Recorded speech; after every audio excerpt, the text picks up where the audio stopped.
In the name of the Father, and the Son, and the Holy Spirit, one God, Amen. The topic that I'm speaking about is humility and the pride as a feeling. And I would answer first the question why it's important. In the history of all traditional churches, it became, I think all Christian people understand that this is the foundation of relationship with God.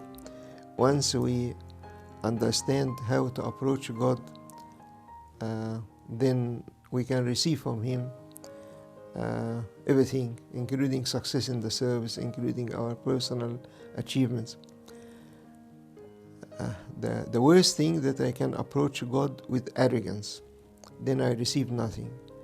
Actually, God blocks His ears from listening to an arrogant person. Sometimes we do not know what sin God hates more than other sins. To answer this question is pride. Pride is the sin that God always cannot accept from us. Why it's important? Because that's the language that can receive mercy. Like we have examples in the Bible when people of Nineveh approached God in this brokenheartedness, they received the mercy of God and saved their life. If you go through the Psalms, the 150 Psalm, and try to highlight all the verses that speak about humbleness, brokenheartedness, crying to the Lord, the weakness in approaching God, you'll be surprised that this is the language that can achieve whatever we like to achieve from God.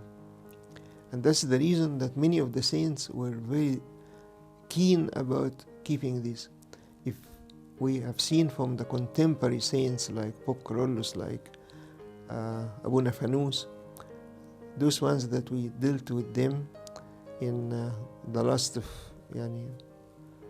decades, we observed that they are very desperate to exclude from their life any possibility that people praise them or speak about their virtues, because they like to.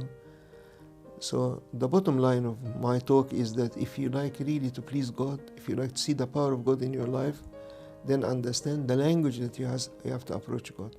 The language of brokenheartedness. I'm not better than others by any means. I sometimes use my own mistakes. If I fall in a sin, I use it as a chance for me to approach God with brokenheartedness.